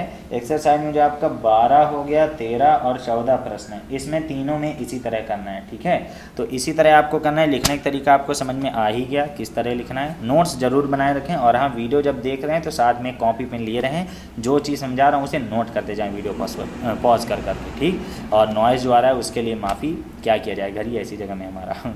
तो ये हो गया संबंध कंप्लीट मतलब बेसिक लेवल का। अब मैं आपको ले चलूँगा कुछ हाई लेवल क्वेश्चंस में। तो चलिए हम पहले क्वेश्चन की ओर चलते हैं जो कि CBSE में आना फिक्स है। तो ये रहा आपके सामने एक बहुत ही अच्छा क्वेश्चन। इसमें आप देख रहे होंगे कि AB रिलेटेड टू CD इस प्रकार है कि AD इक्वल टू BC है। तो हमें इसका रिलेशन समझने के पहले एक ठो चीज़ समझनी है, एक ठो चीज़ जो समझना है कि कोई दो अवयवों के बीच रिलेशन कितने प्रकार से बताया जाता है। 2 प्रकार से। पहला तरीका क्या है कि हम direct A related to B बोल देते हैं, या फिर हम क्या बोल सकते हैं इसे A एंड B, लो पेन ख़त्म, एक सेकंड रुक जाओ, हाँ, A एंड B आपस में रिलेटेड हैं, ठीक है ना, इस प्रकार हम बोलते थे। तो 2 तरीके थे इसको लिखने के हमारे। तो दूसरा तरीका तो यहाँ पर हमें नहीं दिख रहा, हमें यहाँ पर दिख रहा है कि AB रिलेटेड टू CD। हमें इस तरह का नहीं दिख रहा है कि A और B रिलेटेड है, ठीक। तो यहाँ ये चीज़ समझो कि जब हम A रिलेटेड टू B लिखते, मतलब जब हम A रिलेटेड टू B लिखते हैं, इसका मतलब ये होता है कि इधर वाला एलिमेंट इधर वाले एलिमेंट से रिलेटेड है, किसी भी प्रकार कोई रिलेशन दिया हो। तो यहाँ जो ये रिलेशन दिया जा रहा है, तो इसका मतलब इधर वाला जो है और इधर वाला जो एलिमेंट है उसे हम एक समझेंगे, ना कि 2। अगर A और B लिखा है तो A और B को हम पूरा इकट्ठा लेंगे, अलग अलग नहीं लेंगे, और जो CD है उसको हम इकट्ठा लेंगे। तो AB को पूरे को हम एक एलिमेंट मानेंगे और CD को पूरा हम एक एलिमेंट मानेंगे, ना कि अलग अलग। तो यहाँ हम देखते हैं कि इनके बीच जो रिलेशन वो है क्या। तो देखो इसका बाहर बाहर वाला और अंदर अंदर वाला है। तो A जो है D से रिलेटेड है, मतलब देखो AD आ रहा, और दोनों के बीच हो क्या रहा है, गुणा हो रहा है, यानी मल्टीपल हो रहा है ये दोनों। और B और C के बीच रिलेशन है, B और C के बीच, देखो B और C आपस में रिलेटेड हैं कि नहीं। तो इस प्रकार हम देख रहे हैं कि रिलेशन क्या है, 2 सेट हमें लेने हैं, 2 सेट नहीं मतलब 2 एलिमेंट लेने हैं यार, आदत में नहीं है, क्या करें। तो AD मतलब पहला और आखिरी वाला आपस में रिलेटेड होंगे और बीच वाला। अब इसी प्रकार अगर हम मान लो अलग अलग सेट ले लेते हैं, मान लो हम क्या ले ले, MN और OP ले लिए। तो इन दोनों में अगर मैं तुम्हें बता दूं, बताओ इसका रिलेशन क्या बनेगा। तो इसे तुम क्या बोलोगे, देखो यहाँ बाहर बाहर वाले M और बाहर वाला कौन है P, इसे हम बोलेंगे MP इक्वल टू, ये क्या बनेगा, अंदर अंदर वाला N और O, MP equal to NO बनेगा। ये चीज़ बनेगा कि नहीं, बाहर बाहर वाला गुणे अंदर अंदर वाला, समझ गए ये चीज़। तो अगर ये चीज़ समझ गया तो मतलब समझ गए बहुत बड़ी बात, ठीक है। तो चलो यहाँ पर हम रिलेशन समझ चुके हैं। रिलेशन ये नहीं बोल रहा कि यहाँ पर A जो है D से जुड़ा मतलब गुणा हो रहा और B जो है C से गुणा हो रहा। रिलेशन ये कह रहा है कि बाहर बाहर के दोनों जो एलिमेंट हैं वो आपस में गुणा हो रहे हैं और अंदर अंदर के जो दोनों एलिमेंट हैं वो आपस में गुणा हो रहे हैं। Element can be anything whatever you will take in your question. तो सबसे पहले हम यहाँ पर इसको हेडिंग डालते हैं क्या, रिफ्लेक्सिव। तो रिफ्लेक्सिव प्रूव करने के लिए हमें क्या चाहिए, हमें चाहिए बहुत बड़ा पावर, जो कि कल के वीडियो में था, ठीक है, उसमें मैंने ज़्यादा बेसिक में समझाया था। तो रिफ्लेक्सिव में हमें क्या करना पड़ेगा, मानना पड़ेगा लेट। अब यहाँ हमें जो सेट दिया गया, हर बार सेट हमें ए दिया रहता था, इसमें सेट ए नहीं दिया गया, n क्रॉस n दिया गया। हम मान लेंगे कोई भी एलिमेंट, चलो पहले ए और बी लेके चलते हैं, क्योंकि ये रिफ्लेक्सिव है अतः एक ही एलिमेंट की जरूरत है। एक एलिमेंट बोलेंगे तो मतलब तुम्हें ए बी, दो एलिमेंट बोलेंगे तो ए बी और सी डी, तीन एलिमेंट बोलेंगे तो ए बी सी डी, और एक हम नया नाम ले लेंगे ए बी सी डी के बाद कौन आता है, ई एफ ले लेंगे। कोई समस्या नहीं आएगी। पूरा सवाल देख लोगे तब समझ में आएगा अच्छा कर क्या रहे हैं। अभी शुरू में तो मतलब समझ लो थोड़ा कठिन ही लगेगा, अगर इस तरह क्वेश्चंस लगाए होगे तो बहुत बढ़िया, नहीं लगाए होगे तो समझ में आ जाएगा। और अगर ऑफलाइन क्लासेस चाहिए तो मानवेंद्र सिंह क्लासेस में आ सकते हो, वहाँ ऑनलाइन पढ़ाऊँगा मैं। इधर देखो, तो यहाँ हम ए और बी ले लिए, बिलोंग करेंगे ये सेट क्या, n क्रॉस n को, क्योंकि यहाँ सेट हमारा कौन सा है, n क्रॉस n, मतलब नेचुरल और नेचुरल का एक मिक्सअप बना दिया गया है। दो एलिमेंट्स लिए जा रहे हैं ना, तो ये जो a आ रहा है ये भी एक नेचुरल है, जो b आ रहा है वो भी एक नेचुरल है। कहने का मतलब हमें यहाँ पर पॉजिटिव नंबर्स लेने हैं जो कि 1 से शुरू होते हैं, अनंत तक जाते हैं। तो यहाँ हम ए बी को ले रहे हैं। अब हम यहाँ देखते करते हैं कि किस प्रकार से ए बी खुद से रिलेटेड है, और अगर ये चीज़ इक्वल आती करती तभी वो रिलेशन है। पूरा सवाल देख लो, समझ में ना आया तो कहना, ठीक है। तो यहाँ हम देखते करते हैं, हियर बोल देंगे हम कि A B related to A B बोलेंगे, तो A B related to A B इस प्रकार आएगा कि बाहर बाहर वाले का गुणा और अंदर अंदर वाले गुणा। तो बाहर बाहर कौन सा हमारा ए और बी है, अंदर अंदर कौन सा बी और ए है, तो इसे हम क्या बोलेंगे, ए बी मतलब बाहर बाहर का गुणा बराबर लिखेंगे अंदर अंदर गुणा, मतलब बी ए। तो बताओ ए बी बराबर बी ए नहीं है, हम 2 गुणे 3 बोलें चाहे 3 गुणे 2 बोलें, आएगा तो 6 ही, एक नहीं आएगा, 6 ही आएगा। तो इसी प्रकार ए बी बराबर बी ए नहीं है, ए बी बराबर हम ए बी बोल सकते हैं, ये है, अतः हमारा आर क्या हो जाएगा, hence R is reflexive, hence R is reflexive. बहुत अच्छा क्वेश्चन है, सीबीएसई में आ चुका है, इसलिए आगे पढ़ो। रिफ्लेक्सिव हो गया, अगला कौन सा हमारा, सिमेट्रिक है, ठीक है। तो सिमेट्रिक कैसे करते हैं हम, 2 नंबर मतलब 2 सेट ले लेंगे, एक सेकंड स्वेटिंग होने लगी। यहाँ 2 सेट लेंगे, कौन कौन से, ए कॉमा बी, और दूसरा क्या ले लेंगे हम, सी कॉमा डी। आपस में ये दोनों कहाँ से हैं, हमारे नेचुरल से नेचुरल में है, ठीक है। तो चलो n क्रॉस n हमारा एक सेट हो गया। तो यहाँ 2 हैं हमारे पास, ए बी और सी डी, इन्हें अलग अलग ना समझें, ये दोनों एक ही हैं। तो फार्मूला जो होता करते हैं हमारे, वो क्या होता था, एक दूसरे से रिलेटेड है तो दूसरा पहले से रिलेटेड होगा, मतलब ये वाला इससे रिलेटेड तो ये वाला इससे रिलेटेड होना चाहिए। तो एक बार हम निकालते हैं, हियर बोल दो चाहे सिंस बोल दो, ठीक है। अगर हम A B related to C D करते हैं, ठीक है, तो हमें क्या मिलना चाहिए, हमें मिलना चाहिए C D related to A B, है ना, C D related to A B. ये पहले लिख दें, बाद में लिखना चाहिए। यहाँ पर हमें ये चीज़ चाहिए, शुरू में चाहिए, ठीक है ना। तो यहाँ अगर हम देखें, यहाँ क्या है हमारा, अगर A B related to C D निकाला जाए, A B related to C D निकालेंगे तो बाहर बाहर वाले गुणा मतलब अगर बाहर बाहर वाले गुणा मतलब ए और डी का गुणा करेंगे तो ये ए डी बना, और यही तो क्वेश्चन ही था। और अंदर अंदर वाले गुणा मतलब बी सी बना, ये आ गया। अब अगर दूसरा वाला देखें, क्या है दूसरा वाला, ये पहला वाला का तो ये आ रहा है, दूसरा वाले का भी यही आना चाहिए। दूसरा वाले क्या है, C D related to A B, इसका भी बाहर बाहर वाले गुणा मतलब सी और बी का गुणा, तो सी गुणे बी आ गया। इक्वल टू में क्या होना चाहिए, अंदर अंदर गुणा मतलब डी और ए आएगा, तो डी और ए। तो इक्वल है मतलब हम इक्वल लिख सकते हैं, तो इसे हम क्या लिख सकते हैं, देखो ए डी को पहले ला दिया तो ए डी पहले आ गया, बी सी इधर ला दिया तो बी सी इधर ला दिया, आ गया। तो हम देख रहे हैं कि ये वाला और ये वाला जो है हमारा, ये दोनों एक दूसरे के इक्वल हैं। सो हम क्या बोल देंगे, so R is symmetric, so R is symmetric, आ गया। अब फ़र्क है तुम्हारी इस वाली लाइन में, तो इस वाली लाइन को चाहे तुम यहीं पर लिख दो, चाहे तुम ला के यहाँ पर लिख दो, क्या फ़र्क पड़ता है, चाहे तुम कहीं भी लिख दो, ठीक। तो ये आ गया हमारा दोनों प्रकार से। अब सिमेट्री के बाद कौन सा आता करते हैं, हमारा अगला ट्रांजिटिव आता है, ठीक है। तो ट्रांजिटिव में हम 3 सेट ले लेंगे, ठीक। तो ट्रांजिटिव में चलते हैं, ट्रांजिटिव के लिए हमें मानना पड़ेगा let A comma B and C comma D and एक और ले लेंगे हम ई कॉमा एफ, ये हमारा बिलोंग करेंगे नेचुरल से नेचुरल गियर, ए बी सी डी और ई एफ। तो अगर सूत्र देखा जाए, सूत्र के हिसाब से क्या है, तो सूत्र है हमारा ए बी रिलेटेड होना चाहिए सी डी से एंड सी डी रिलेटेड होना चाहिए ई एफ से, देन ए बी रिलेटेड होगा हमारा ई एफ से। कहने का मतलब एक बार ये इससे रिलेटेड हो, फिर एक बार ये इससे रिलेटेड हो, तब हमारा ये वाला जो है इस वाले से रिलेटेड होगा। ये हमने पहले के नियम में पढ़ रखा है। तो अब हमें यहाँ करना क्या क्या है, एक बार इसकी वैल्यू लानी है, एक बार इसकी वैल्यू लानी है और दोनों को इकट्ठा रख देना है और उसके बाद हमें देखना है कि ये इसके इक्वल आता है कि नहीं। तो यहाँ हम निकाल लेते हैं चलो वैल्यू। तो A B related to C D अभी हमने निकाला था, A B related to C D कितना आया था हमारा, बार बार गुणा, मतलब ए डी इक्वल टू अंदर अंदर गुणा बी सी आया था, ए डी और बी सी आया था। अब दूसरी चीज़ क्या निकालनी है, सी डी और ई एफ। तो सी डी कॉमा मतलब related to E F, C D और ई एफ किस प्रकार आएगा, सी का गुणा किससे हो गया, एफ से, बाहर बाहर गुणा, सी एफ इक्वल टू अंदर अंदर यानी डी और ई का गुणा, तो डी और ई का गुणा हो गया।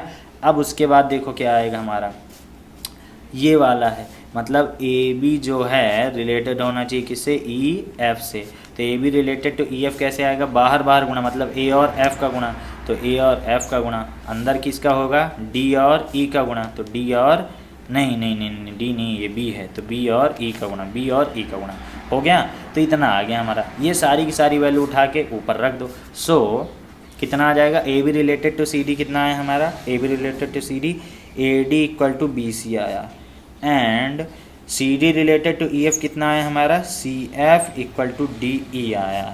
देन इधर साइड क्या है हमारा, A B related to E F क्या आया, A F equal to B E आया। सो अब देखो ये वाला और ये वाला है एंड है, तो मतलब ये और ये मिलाना है हमें, तो इसका LHS इकट्ठा कर दो, इसका RHS इकट्ठा कर दो। लेकिन इकट्ठा कैसे करेंगे, गुणा में, क्योंकि सब कुछ गुणा में है। तो ये चीज़ हमारी क्या कहला जाएगी, यहाँ से देखो ADCF, ये कहलाएगा ADCF। क्यों कहलाएगा, क्योंकि AD और CF गुणा हो जाएंगे, एंड बोला है ना, इकट्ठा इक्वेशन को कर दिया, ठीक।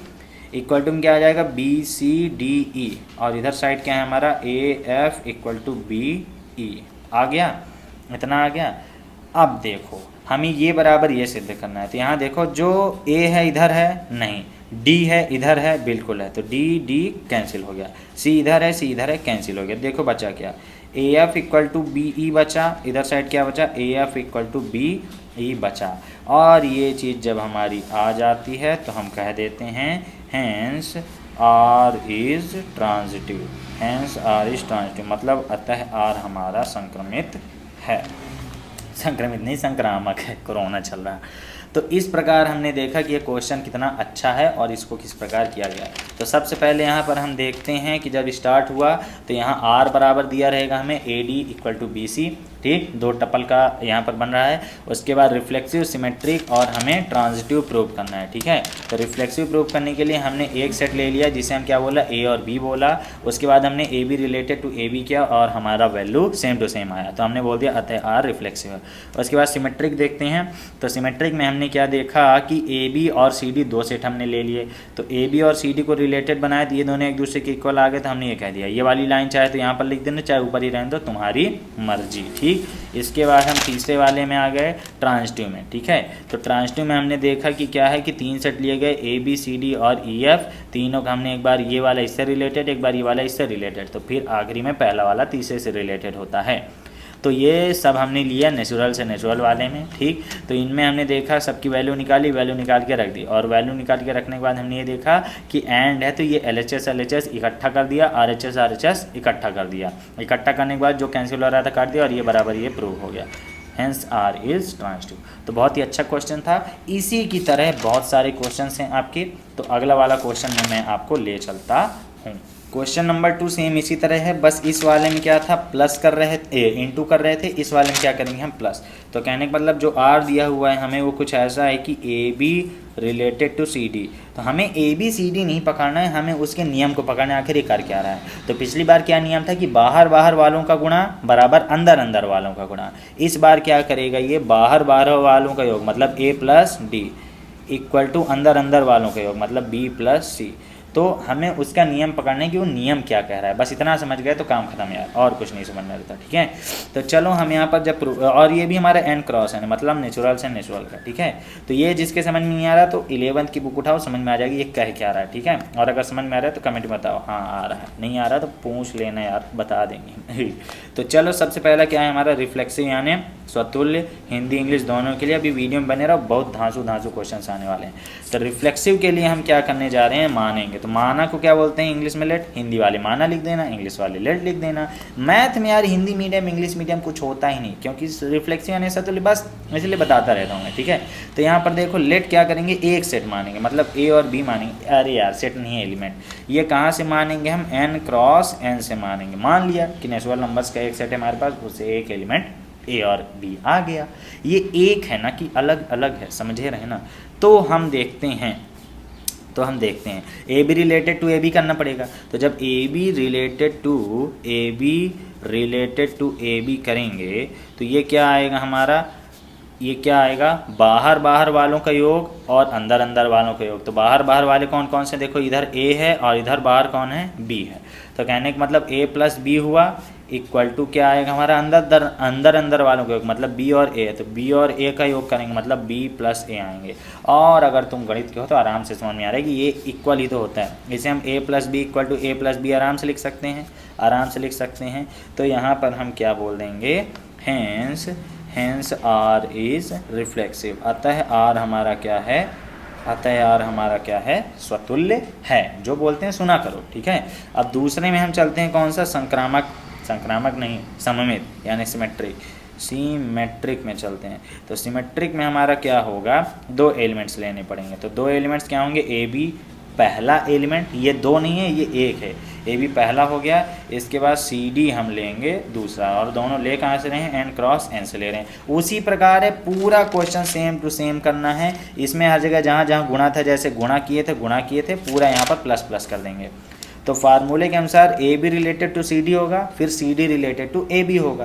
तो हमें यहाँ पर करना क्या है, यहाँ पर हम कर लेंगे A B related to C D. A B related to C D किया जाए, कितना आएगा हमारा, देखते हैं। देखो बाहर बाहर वालों गुणा करेंगे मतलब ए और डी का गुणा नहीं प्लस करना है यहाँ। तो ए प्लस डी बाहर बाहर वालों का योग बराबर अंदर अंदर वालों का योग। अंदर कौन है, बी और सी, तो बी प्लस सी, यही तो हमारे क्वेश्चन में भी दिया था। तो ए प्लस डी और बी प्लस सी हमने कर दिया। अब हमें क्या करना है, उल्टा भी करके देखना है। तो उल्टा करेंगे मतलब सी और डी रिलेटेड टू ए और बी देखेंगे। तो देखना पड़ेगा हमें। तो सी और डी रिलेटेड टू ए और बी क्या होगा, बाहर बाहर वालों के मतलब सी किससे जाके जुड़ेगा, बी से। तो सी प्लस बी बना इक्वल टू अंदर कौन है, डी है और ए है मतलब डी प्लस ए बनेगा। तो यहाँ पर देखो अगर हम इसे सीधा लिखना चाहें तो लिख सकते हैं ना, इस वाले को इधर लिख दें तो क्या बन जाएगा, ए प्लस डी इक्वल टू ये बी प्लस सी लिखो चाहे सी प्लस बी लिखो, कोई फ़र्क पड़ता है, नहीं पड़ता। तो ये वाला और ये वाला एक दूसरे के इक्वल है। सो हम कह सकते हैं A B related to C D equal to हमारा C D related to A B है। हैंस हमारा क्या हो जाएगा, हैंस आर जो है हमारा संक्रामक होगा, संक्रामक नहीं सममित होगा। Hence R is symmetric. आ गया समझ में, हैंस आर इज सिमेट्रिक आ गया। अब हमें देखना है क्वेश्चन नंबर 3, ये भी प्रूव हो गया और ये भी प्रूव हो गया। अब क्वेश्चन नंबर 3 नहीं, टॉपिक 3। सिमेट्रिक के बाद कौन सा आता है हमारा, ट्रांजिटिव आता करता है। तो ट्रांजिटिव के लिए हम 3 एलिमेंट लेंगे, पिछली बार की तरह सेम टू सेम जा रहे हैं, कोई अंतर नहीं। जैसे यहाँ पर ए और डी गुणा में था, यहाँ पर ए और डी प्लस में, कहाँ गया, यहाँ पर बी और सी गुणा में था, यहाँ बी और सी प्लस में। इसको चाहे तो तुम खुद कर सकते थे बट हो गया, मैं बता दे रहा हूँ। यहाँ पर लेट लेते हैं हम, ए बी लेंगे, सी डी लेंगे एंड हम लेंगे क्या, E F. A B C D E F कहाँ से लेंगे, एन क्रॉस एन से लेंगे। ठीक, नेचुरल से नेचुरल का एक सेट है। ठीक है, तो यहाँ पर हम देखते हैं 3 चीज़ें। पहले क्या होगा, ए बी सी डी से रिलेटेड होगा, फिर सी डी ई एफ से रिलेटेड होगा, और आखिरी में ए बी ई एफ से रिलेटेड होगा। उसमें प्लस कर रहे थे, इसमें गुणा कर देंगे सेम टू सेम। तो पहले क्या निकालना है, A B related to C D, तो A B related to C D निकालेंगे। A B related to C D कितना आएगा, बाहर बाहर वालों को मतलब ए डी, गंदा हो गया, ए प्लस डी योग करना है, प्लस करना है, A plus D equal to अंदर अंदर कौन है हमारा, बी प्लस सी। अब C D related to E F करना है, तो सी डी रिलेटेड टू कौन आएगा हमारा, ई एफ आएगा। तो C D related to E F कितना आएगा, बाहर बाहर वाले को जोड़ो, मतलब सी और एफ को जोड़ोगे तो क्या आएगा, C plus F equal to क्या आना चाहिए, अंदर अंदर वालों को मतलब D plus E, D plus E आ गया। अब हमें क्या करना है, ए बी और ई एफ को रिलेटेड करना है, तो ए बी रिलेटेड टू किसके होगा, ई एफ के, ठीक। तो इसमें क्या होगा, बाहर बाहर वाले को जोड़े मतलब A plus F equal to अंदर अंदर वाला कौन सा, बी प्लस ई, तो बी प्लस ई, ये आया। तो अब हमें ये सारी वैल्यू उठा के कहाँ रखना है, फार्मूले में। तो फार्मूला क्या होगा, A B related to C D and C D related to E F, then A B related to E F. तो फार्मूला हम क्या लगाएंगे, हियर हमें फार्मूला लगाना है, A B related to C D, ठीक, कॉमा तुम लगाते रहना, and C D related to E F equal to हमारा बनना चाहिए, दिख रहा है स्क्रीन में, A B related to E F, ठीक है। सबके फार्मूले के अनुसार हमारा क्या बन रहा है, बार बार के योग मतलब A plus D equal to B plus C, A plus D equal to B plus C, and C plus F equal to D plus E, then A plus F equal to B plus E, ये बनना चाहिए हमारा। यहाँ D और B बहुत गलत होता करता है, थोड़ा ध्यान से करना इसको। अब देखो इसका एल एच एस, इस वाले का पूरे का एल एच एस और इस वाले का पूरे का L H S R H S देखो, तो एल एच एस इकट्ठा कर देंगे, आर एच एस इकट्ठा कर देंगे। अब यहाँ प्लस में इकट्ठा करेंगे, पिछली बार किस में इकट्ठा हुआ था, गुणा में, क्यों, क्योंकि वहाँ गुणा हो रहा था दोनों सेट का, अब की क्या एलिमेंट का, सेट का नहीं।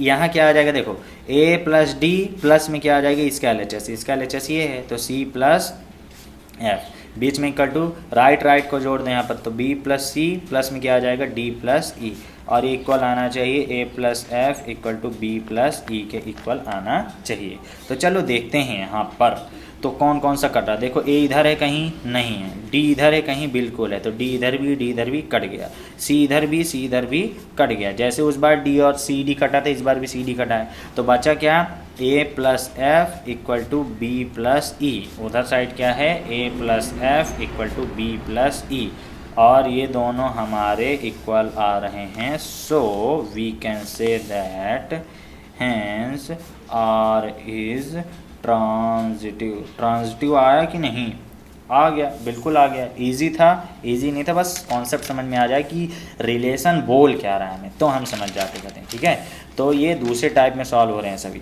तो रिफ्लेक्सिव करने के लिए हमने एक ही एलिमेंट लिया, ए बी लिया, ठीक है। रुको रेड कलर से करता हूँ, ज़्यादा समझ में आएगा। तो ए बी हमने लिया, इसके लिए हमने क्या किया, A B related to A B होगा खुद का रिलेटेड, और ये लाइन इक्वल आ गई, हैंस आर इज रिफ्लेक्सिव। उसके बाद सिमेट्रिक के लिए हमने क्या किया, दो लिए ए बी और सी डी, इनको हम एक ही मान लिए, ये हमारा एक है, ये हमारा दो है, और ये नेचुरल से नेचुरल वाले में। तो यहाँ हमने इन दोनों की वैल्यू निकाली और हमने इसको देखा कि ये इक्वल में है, तो इक्वल में लिखा जा सकता है, और प्लस ऑर्डर है, माइनस में थोड़ा समस्या आएगी, माइनस में मुझे नहीं लगता कि होगा, ठीक है। और इसी प्रकार हमने इसको लिख दिया कि ये ऐसा है और ऐसा ही इक्वल है, अतः हमारा आर सिमेट्रिक है। उसके बाद ट्रांजिटिव में आ गया, ट्रांजिटिव ही लोगों का गलत होता है, यहाँ तक तो कर लेते करते हैं, ठीक। तो ट्रांजिटिव में हमने मान लिया, ए बी माना, सी डी माना, और एक नया ई एफ मान लिया। तो ई एफ ये सब आ कहाँ से रहे, नेचुरल से नेचुरल, तीनों की वैल्यू निकाली यहाँ पर, और तीनों की वैल्यू निकाल के हमने क्या कर दिया, यहाँ पर रख दिया। तो A B related to C D and C D related to E F, then A B related to E F होना चाहिए, ठीक है। तो यहाँ पर सबके एल एच एस देखें हमने, एल एच एस इकट्ठा कर दिया, आर एच एस इकट्ठा कर दिया, और जो कट रहा था सी डी काट दिया, उसके बाद हमारी वैल्यू इक्वल आ गई। तो हम कह सकते हैं कि यह एक इक्विवेलेंस रिलेशन है, हैंस कहा जा सकता है, हैंस आर इज क्या है इक्विवेलेंस रिलेशन, ठीक है। इक्विवेलेंस रिलेशन यानी क्या होता है, हिंदी इसकी तुल्यता संबंध है, ठीक है। कैसा है, तुल्यता संबंध। तो ये बहुत ही अच्छा क्वेश्चन था। इसी तरह का एक और अगला क्वेश्चन है, वो भी बहुत मज़ेदार है। वीडियो में बने रहो, अभी बहुत धांसू क्वेश्चन आने वाले हैं। सो क्वेश्चन नंबर 3 हम देख रहे हैं यहाँ पर। क्वेश्चन नंबर 3 इससे भी ज़्यादा इंपॉर्टेंट है। क्वेश्चन नंबर 3 आपके CBSE 2015 में आ चुकेला है, बहुत ही अच्छा क्वेश्चन है। ठीक, तो यहाँ जो हमारा रिलेशन दिया गया है वो दो मतलब नंबर्स के बीच कैसा है, AB रिलेटेड टू CD। ठीक है, तो AB रिलेटेड टू CD इस प्रकार है हमारा, किस प्रकार है मुझे भूल गया, हाँ देख लेते हैं। हो गया हमारा AD B+C BC A+D है, मतलब AD अंदर है B+C इक्वल टू बन रहा है BC BC A+D है। इसको तुम समझो, इसको तुम समझो। तुम्हें ये नहीं देखना है कि AB और CD के बीच रिलेशन, तुम्हें ये देखना है कि कोई भी नंबर से उनके बीच का रिलेशन क्या है। तो जो शुरू में हमने ये वाला क्वेश्चन लिया था, इसमें हमने क्या रिलेशन समझा कि बाहर बाहर वालों का गुणा हो रहा है और अंदर अंदर वालों का गुणा हो रहा है और दोनों बराबर हैं। उसके बाद अगला क्वेश्चन जो हमने लिया उसमें हमने क्या समझा कि बाहर बाहर वालों को जोड़ रहा है और अंदर अंदर वालों को जोड़ रहा है। इस वाले को भी हमने इसी प्रकार समझना है, हमें AB BC नहीं रखना है कि AB और BC रखना है। तो यहाँ पर हमें ये देखना है कि बाहर बाहर वाले जो हैं इन दोनों का मिक्सअप बनाया जा रही वाला सेट। तो बाहर बाहर वाले मतलब A और D जो है आपस में गुणा हो रहे हैं, और B और C मतलब अंदर अंदर वाले, बाहर बाहर वालों का गुणा करके लिख रहा है और अंदर अंदर वालों को जोड़ के लिख रहा है, और फिर दोनों गुणा। सेम चीज़ इधर साइड कर रहा है, फिर अंदर अंदर वालों गुणा करके जो लिख रहा है और फिर बाहर बाहर वालों को जोड़ के लिख रहा है। ठीक है, तो हम ये देख रहे हैं कि एक बार बाहर वालों का गुणा है अंदर वालों को जोड़, और फिर एक बार अंदर वालों का गुणा है बाहर वालों को जोड़, कुछ सिमेट्री टाइप का बन रहा है। ठीक, तो सबसे पहले हम कौन से में आ जाते करते हैं, रिफ्लेक्सिव में। रिफ्लेक्सिव में यानी तुल्यता संबंध में। ठीक है, अरे यार स्वतुल्य में क्या कहें, मतलब जबान की। यहाँ पर हम लिखेंगे दोस्तों लेट। लेट यानी पहला हम एलिमेंट मानेंगे जो कि होगा हमारा टपल के रूप में। AB बिलोंग टू, कहाँ नेचुरल से नेचुरल ही दिया गया है क्वेश्चन में। सारे सवाल जितने करा रहा हूँ 5 क्वेश्चन इस तरह के, पाँचों अगर क्लियर है समझ लो मस्त नंबर पाओगे, एकदम तुम्हारा कॉन्सेप्ट पूरा क्लियर हो गया। ठीक, और अगर ये क्वेश्चन कर रहे हो मतलब समझ लो CBSE में तुम्हारा अच्छा रिजल्ट आ जाएगा। जितने क्वेश्चंस मैंने कराए हैं सब CBSE के, मतलब आज जितने कराए CBSE वाले क्वेश्चन ये सब आए हुए एग्जाम में। तो देखते हैं कि क्या कोई सेट खुद से इस प्रकार रिलेटेड हो सकता है, क्यों नहीं हो सकता, उसकी नानी भी होगी। तो AB जो है रिलेटेड होगा AB से, तो इसका मतलब क्या होगा कि एक बार बाहर बाहर वालों का गुणा अंदर अंदर वालों के योग, फिर अगली बार अंदर अंदर वालों का गुणा बाहर बाहर वालों के योग। तो बाहर बाहर वालों का गुणा करेंगे मतलब A × B होगा, और गुणा के बाद जोड़ेंगे अंदर B+A होगा, इक्वल टू क्या बनेगा अंदर अंदर वालों का गुणा मतलब B और A का गुणा, फिर बाहर बाहर वालों का मतलब A+B। तो यहाँ देखो AB सब सेम ही चल रहा है, कोई दिक्कत वाली बात नहीं यार। AB इसको लिख दो, इसको भी सीधा लिख दो A+B इक्वल टू, इसको भी सीधा लिख दो AB, इसको भी सीधा है ही, क्या लिखोगे A+B, ये बराबर इसके है। हैंस R इज रिफ्लेक्सिव, जब वो उसके बराबर आ गए तो रिफ्लेक्सिव नहीं प्रूव हो गया, प्रूव हो गया। ठीक है, इसके बाद जो हमारा दूसरा आता है रिफ्लेक्सिव के बाद आता है हमारा सिमेट्रिक। तो सिमेट्रिक में हमें कितने अवयव लेने पड़ते हैं, 2 अवयव लेने पड़ते हैं सममित के लिए। तो यहाँ बोलेंगे लेट यानी माना लिख लेना हिंदी मीडियम वाले, AB ले लेंगे एंड क्या ले लेंगे हम CD ले लेंगे। ठीक, BC मत ले लेना, मैं पढ़ा रहा था तो यही गलती किया था। ये दोनों बिलोंग करते हैं नेचुरल से नेचुरल की ओर।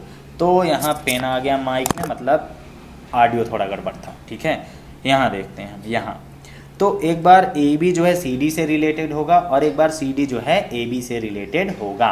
तो दोनों का रिलेशन निकालते हैं हम। AB रिलेटेड टू किससे करेंगे, CD कितना आएगा पहले निकाल लेते हैं, फिर बाद में देखेंगे क्या करना है। हमें इक्वल करना है, चाहे कुछ भी करना पड़े। तो बाहर बाहर वालों का गुणा मतलब A और D, अंदर साइड क्या आएगा हमारा B+C। ठीक है, जो क्वेश्चन था वही है, इक्वल टू क्या बनेगा, ये अंदर अंदर वालों का गुणा मतलब BC और बाहर बाहर वालों के A+D आ गया। D और B अच्छे से बनाना, यही मिस्टेक होता कदम में से, ये चीज़ आ गई। सेम टू सेम हम किस में करेंगे, CD और AB में। क्यों, क्योंकि ये सिमेट्रिक है, मतलब अगर ऐसे है तो ऐसे के बाद ये ऐसे भी हो सके। ठीक है, तो जैसे CD जो है रिलेटेड होना चाहिए, दिमाग गड़बड़ चल रहा है, AB से होना चाहिए। तो बाहर बाहर वालों गुणा मतलब C और B, और अंदर अंदर वालों के योग मतलब D+A इक्वल टू अंदर अंदर वालों गुणा मतलब D × A, बाहर बाहर वालों का योग मतलब C+B। तो देखो सी बी बोलो चाहे बी सी बोलो सेम बात है, डी ए बोलो, डी प्लस ए बोलो चाहे ए प्लस डी बोलो सेम बात है। इसी प्रकार ए डी बोलो चाहे डी ए बोलो सेम बात है, सी प्लस बी बोलो चाहे बी प्लस सी बोलो सेम बात है। तो अगर हम इस वाले को इधर साइड लिख दें, इधर साइड लिख देंगे तो क्या बन जाएगा, ये ए डी अंदर बनेगा बी प्लस सी, अगर हम इसे क्रम में लिख दें सीक्वेंस में, और इक्वल टू में क्या बनेगा हमारा, इक्वल टू में क्या बनेगा बी सी, इधर वाले को इधर साइड लिख रहे हैं, ठीक है, तो बी सी और ए प्लस डी बन गया। ये चीज़ें दो ठो हमारे पास मिली और ये इक्वल इसके है। Hence hence hence hence R is reflexive symmetric. अब ये आ गया हमारा सिमेट्रिक, तो सिमेट्रिक प्रूव कर दिया हमने, सिमेट्रिक प्रूव हो गया। अब आता है तीसरा जो कि है हमारा टफ। ये वाला में हम जैसे इन दोनों में किए थे ना, इसमें जिस तरह किया था हमने, इसमें जिस तरह किया था हमने, उस तरह का इस वाले में नहीं हो रहा है। तो इस वाले में किस तरह हो रहा है देखते हैं हम। सबसे पहले यहाँ पर क्या करेंगे हम, पेज आराम से पलटाओ, क्या था, हाँ, सबसे पहले हम यहाँ पर लिख देते हैं क्या करने जा रहे हैं हम, ट्रांजिटिव करने जा रहे हैं। तो ट्रांजिटिव के लिए हमें लेने हैं कुछ एलिमेंट्स, तो लेट ए बी लेंगे ही, सी डी लेंगे ही, उसके साथ क्या ले लेंगे हम, ई और एफ, जो हमेशा की तरह ले रहे हैं। कहाँ से लेंगे, एन क्रॉस एन एक सेट है हमारा। एन क्रॉस एन आगे मैं समझाता हूँ, अगर नहीं समझो तो वीडियो में समझाएंगे, डोंट वरी यार, सब समझाएंगे, हम कुछ छोड़ेंगे ही नहीं तुम्हारी। तुमको पढ़ना है बस हमारे वीडियो से, सामने किताब कापी रख के बैठो, क्वेश्चन देखते रहो, धांसू नोट करते रहो, देखना रिजल्ट ना आए तो नाम बदल देंगे तुम्हारा, अपना नहीं। तो यहाँ देखो, सबसे पहले हम रिलेशन समझ लें, ये वाला इससे रिलेटेड होगा, फिर ये वाला इससे रिलेटेड होगा, पहला रिलेशन है इसमें, दूसरा रिलेशन है इसमें, फिर ये वाला इससे रिलेटेड होगा। तो ये चीज़ अभी तक हम समझ चुके हैं, तो चलो निकालते हैं। तो एक बार इन सब का वैल्यू निकाल लेते हैं, एक बार निकाल लेते हैं। तो ए बी रिलेटेड टू अगर सी डी करते हैं, A B related to C D कितना है, बाहर बाहर गुणा, मतलब ए डी अंदर आएगा बी प्लस सी, फिर अंदर अंदर वालों का गुणा बी सी, बाहर बाहर वालों को जोड़ दो ए प्लस डी, आएगा, क्यों नहीं आएगा। दूसरा वाला क्या है हमारा, सी डी जो है रिलेटेड होगा ई एफ से, सेम चीज़, बाहर बाहर वालों का गुणा अंदर अंदर वालों का जोड़, फिर अंदर अंदर वालों का गुणा बाहर बाहर वालों का जोड़। तो बाहर बाहर गुणा मतलब सी इंटू एफ करेंगे, अंदर अंदर वालों का जोड़ मतलब डी प्लस ई करेंगे, बहुत ध्यान से। अब अंदर अंदर वालों का गुणा करेंगे मतलब डी इंटू ई, और बाहर बाहर वालों को जोड़ देंगे मतलब सी प्लस एफ, अंडरस्टैंड। अब अगला वाला क्या आता है, ए बी और ई एफ को करना पड़ेगा। तो ए बी रिलेटेड टू किसके आएगा, ई एफ आएगा। तो चलो देखते हैं, बाहर बाहर वालों का गुणा मतलब ए एफ, अंदर अंदर वाले जोड़ दो मतलब बी प्लस ई, बहुत आराम से, इक्वल टू अंदर अंदर वालों का गुणा मतलब बी इंटू ई। ये देखो सेम सेम लग रहा है ना, इसी में दिक्कत आई, और इसका मतलब आ जाएगा बी, नहीं मैंने देखो भटक गया, और अंदर अंदर हो गया, अब बार बार का जोड़ दोगे ए प्लस एफ, आ गया इतना। तो ये तीन वैल्यू आ गई और हमें दिख रहा है सेम सेम नहीं, क्यों नहीं है, क्योंकि हमें इकट्ठा करना पड़ता है। जैसे हम यहाँ पर देख रहे हैं कि कहाँ पर देख रहे हैं, जैसे यहाँ पर देख लो कि जब हमारी ये और ये था, इन दोनों को कॉम्बो बनाया था हमने, इस टाइप का जब कॉम्बो बनाया था तब न जाके ये इसके इक्वल आया था। तो इन दोनों वाले का मतलब इसका और इसका जब कॉम्बो बनाएंगे तब ये इसके इक्वल आएगा। चलो कॉम्बो बनाते हैं। सो हमारा फार्मूला क्या होता करता है, यार फार्मूला लगाएंगे, A B related to C D and क्या करना पड़ेगा, C D related to E F होगा, ठीक है। देन हमारा क्या होगा, A B related to E F होगा, बिल्कुल होगा। तो चलो देखते हैं यहाँ पर, A B C D E F G H I J कैलमना पिक्योरस्टी, वैल्यू रखो सबकी। यहाँ पर क्या आएगा, A D into B plus C equal to B C into A plus D and लगता है मेरे रफ में पूछेगा नहीं है। अगला क्या है, इसकी वैल्यू रखेंगे C F into D plus E equal to D E into C plus F, ठीक। इतना सॉल्व करना है हमें, और हमें लाना कितना, इतना। तो चलो मैं इसका एल एच एस ही बस सॉल्व करता हूँ, ठीक है। मैं एल एच एस सॉल्व कर रहा हूँ, आर एच एस हमारा ऑटोमेटिक आ जाएगा, ठीक। इसका एल एच एस सॉल्व कर रहे हैं, ठीक है। तो देखते हैं, बराबर इतना आना चाहिए, उतना हम ला के दिखाएंगे। चलो इतना ही सॉल्व करते हैं। तो एल एच एस सॉल्व करेंगे तो देखो, सबसे पहले तुम्हें ये देखना है, सबसे पहले ये देखना है इकट्ठा करने से कोई बात बनेगी कि नहीं बनेगी। मुझे नहीं लगता कोई बात बनेगी।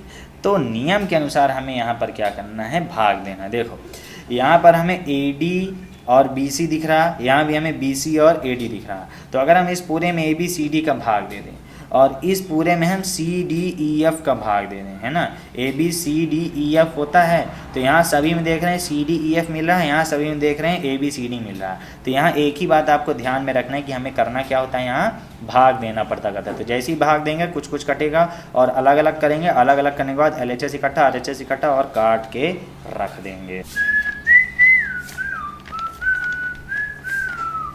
तो LHS में हम भाग देने मतलब इस वाले में भाग देने जा रहे हैं ABCD का, इस वाले में भाग देने जा रहे हैं CDEF का। चलो भाग देते हैं, तो दोनों पदों में देंगे, तो यहाँ लिखेंगे AD B + C, भाग देंगे ABCD का इक्वल टू क्या है BC A + D, भाग देंगे ABCD का। एंड है तो इसको हम इकट्ठा लेके चलते हैं और इधर भी हम इकट्ठा लेके चलते हैं, क्योंकि हम जानते हैं उन दोनों का हम आगे क्या करने वाले हैं, कंबाइन। चलो यहाँ CF है, CF D + E अपॉन में क्या आएगा CDEF, यही सीक्वेंस है ABCDEF, हाँ सही है। और दूसरा क्या आ रहा है हमारा DE, अंदर बचेगा C + F, इसका क्या सीक्वेंस होगा CDEF। चलो जो जो कट रहा है उसे काट दो आराम से। AB कट गया, इधर BC कट गया, इधर CF कट गया, इधर DE कट गया।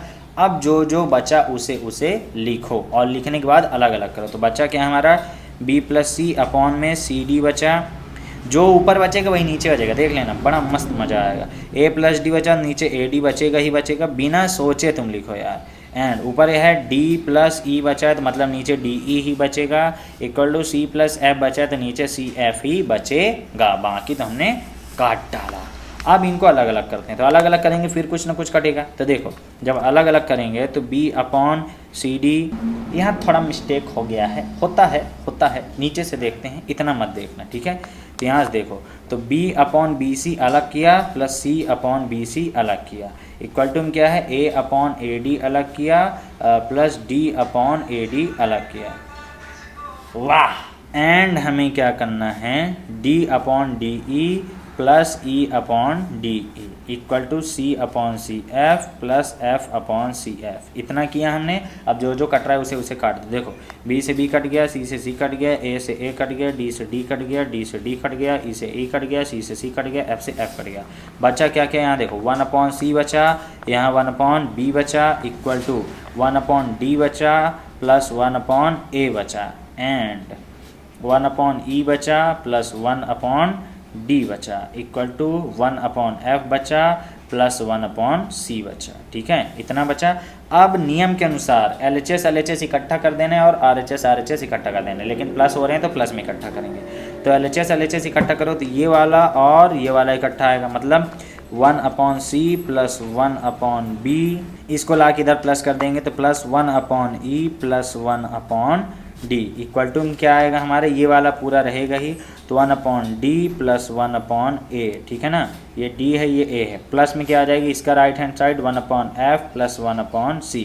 देखो कुछ कुछ कट रहा होगा, 1/C इधर भी 1/C इधर भी कट गया, ठीक, और 1/B इधर है 1/B इधर नहीं है, 1/E इधर है 1/E इधर नहीं, 1/D इधर है 1/D इधर है, कट गया। तो बचा क्या क्या हमारा 1/B plus 1/E equal to 1/A plus 1/F, और इसी को हमें एलसीएम ले लेना, 1/B plus 1/E, 1/B plus 1/E equal to 1/A plus 1/F, 1/A plus 1/F। लंबा क्वेश्चन है, थोड़ा ध्यान हटक जाता है तो मिस्टेक हो ही जाता है यार, मिस्टेक अमीर लोग करते हैं, ठीक है। एलन मस्क को देखो, यहाँ देखो BE, इसका एलसीएम लेंगे तो क्या आएगा BE, ऊपर क्या आ जाएगा E प्लस B, ठीक है, इक्वल टू क्या आएगा AF, इधर साइड इसका इंटू F प्लस A आ गया, इधर गुणा कर दो, तो कितना आ जाएगा हमारा, इधर गुणा मतलब AF, इसको सीक्वेंस में लिख देंगे B plus E equal to BE, इसको सीक्वेंस में लिख देंगे तो A प्लस F, ऐसा आया। और यही तो हमारा राइट हैंड साइड था, यहाँ देखो ये जो था हमारा कहाँ गया, ये वाला AF B plus E equal to BE A plus F आया, क्या यहाँ पर AF B plus E equal to BE A plus F। तो यहाँ हम बोल सकते हैं, यहाँ पर क्या बोल सकते हैं हम, since AB related to CD and CD related to EF, then AB is related to EF, है ना। hence R is transitive, hence R is transitive। Prove हो गया। थोड़ा सा मिस्टेक हो गया था यहाँ पर, बस ज़रा सही मिस्टेक था, ठीक। तो यहाँ पर आपको इतना काट देना है, पूरा स्क्रीनशॉट ले लो कैसे करना है, ठीक है। तो यहाँ आपको कैसे करना है ये चीज़ समझना है, ठीक है। रिलेशन से मल्टीप्लाई समझो बहुत बड़ी बात है, और ये CBSE 2015 में आ चुका है, तो मतलब CBSE वालों के लिए क्वेश्चन बहुत ही ज़्यादा इम्पॉर्टेंट है। तो वीडियो पूरा देखें अगर, तो उसके लिए बहुत ज़्यादा धन्यवाद। 3 क्वेश्चन थे, बहुत धांसू क्वेश्चन थे, बम फट गया, ओ माय गॉड टायर फटा होगा, बम थोड़ी फटेगा, यहाँ कश्मीर थोड़ी है, खूबसूरती में दिक्कतें तो होती हैं, है ना कृष्णकांत तो चलो, यहाँ पहला क्वेश्चन आपने देखा, बहुत ही अच्छा क्वेश्चन था। उसके बाद दूसरा क्वेश्चन आपने देखा, ये भी बहुत ही अच्छा क्वेश्चन था। इसके बाद तीसरा क्वेश्चन आपने देखा, जो कि आपके लिए बहुत ही ज़्यादा इम्पोर्टेंट है। तीसरा क्वेश्चन ये रहा पूरा। अब हम एक और आखिरी क्वेश्चन देखने जा रहे हैं, जो कि मतलब लगा लिए तो काम हमारा ख़त्म हो गया। भौंक ले, आ जाए भौंक ले। क्वेश्चन नंबर 4 है, सेम टू सेम है हमारा। R इक्वल टू दिया हुआ है, जो AB है ये रिलेटेड किससे, हमारा CD से, और इस प्रकार। तो चलो ये वाले को देखो, इसमें क्या बोला जा रहा है कि जो बाहर वाला है उसका स्क्वायर करके जोड़ रहा, और अंदर वाला है उसको स्क्वायर करके जोड़ रहा। बहुत इजी क्वेश्चन है, इसको तुम लगा लोगे, इसकी गारंटी मैं लेता हूँ, ठीक है। लेकिन मैं फिर भी तुम्हें जल्दी बता के दिखा देता हूँ, ठीक। तो बाहर वाले का स्क्वायर करके जोड़ रहा है, अंदर वाले को स्क्वायर करके जोड़ा। अपने से ट्राई करो, पहले ट्राई कर लो, फिर मेरा वीडियो देखना कि किस तरह हमने किया, मज़ा आ जाएगा इसको लगा के, बता रहे हैं कसम से। चलो सबसे पहले हम कौन सा लगाएंगे, यहाँ पर रिफ्लेक्सिव लगाएंगे, जैसे एग्जाम में लगाएंगे उस तरह लगाएंगे हम। रिफ्लेक्सिव के लिए हम क्या बोलेंगे, यहाँ पर लेट बोलेंगे। A और B हम लेंगे किससे, नेचुरल के सेट से, नेचुरल का हमने ले लिया। अब यहाँ हम बोलेंगे क्या, हियर लिखना ज़रूरी नहीं होता। AB जो है रिलेटेड होगा खुद से AB से, कैसे नहीं होगा। बाहर वालों के स्क्वायर को मतलब A square plus B square, बाहर वालों को कर दिया, अब अंदर वालों करो, equal to B square plus A square. बराबर नहीं, बोलो क्यों नहीं है यार, बराबर है। तो इसको क्या बोल देंगे हम, हैंस, ऐसा हैंस कहीं देखे हो, जेंस लग रहा, हैंस R इज रिफ्लेक्सिव, ठीक है। हैंस R इज रिफ्लेक्सिव, सिद्ध हो गया। अतः R स्वतुल्य है। दूसरे में आते हैं हम, रिफ्लेक्सिव के बाद आता है हमारा सिमेट्रिक। तो सिमेट्रिक क्या होता करता है, इसमें 2 सेट लेते करते हैं, तो लेट सेट नहीं यार, एलिमेंट AB एंड CD लेंगे। तो AB एंड CD ये आपस में क्या होंगे, नेचुरल से बिलोंग करेंगे, आपस में क्यों मैं बोल रहा हूँ। इसके बाद अगर हम यहाँ देखें तो हमें 2 वैल्यू निकालनी पड़ेंगी, क्या, एक बार AB रिलेटेड टू CD, एक बार CD रिलेटेड टू AB। तो AB रिलेटेड टू CD करना पड़ेगा, ये क्या कहलाएगा हमारा, देखो बाहर वाले का वर्ग करके जोड़ो, A square plus D square equal to B square plus C square, और दूसरा वाला देखते हैं उसमें अंदर वाले का वर्ग करके जोड़ो। तो दूसरा वाला क्या लिखेंगे हम, क्या बोल रहे हैं, दूसरे वाले में भी यही करना है। तो CD रिलेटेड टू हमें क्या करना पड़ेगा, AB, ये क्या बनेगा, C square plus B square, मेरा यही गलत होता कहता है, C स्क्वायर और B स्क्वायर इक्वल टू में क्या होगा, D square plus A square. तो अगर हम इसे सीधा लिख दें तो ये क्या, पहले इधर वाले को इधर ला, बल्कि पहले यही कर देते हैं, B square plus C square equal to A square plus D square, sequence में लिख दिया, सीक्वेंस को इधर साइड ला दो, ये बराबर को इस पार। तो A square plus D square equal to B square plus C square, ये वाली लाइन और ये वाली लाइन एक दूसरे के इक्वल है। Hence R is symmetric,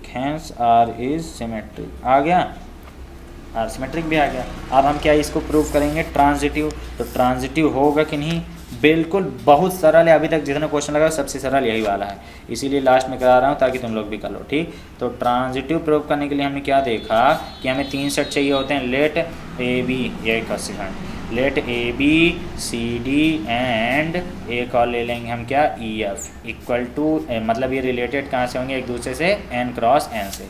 so here हमको 3 बार निकालना पड़ेगा, AB related to CD, CD related to EF, then AB related to EF।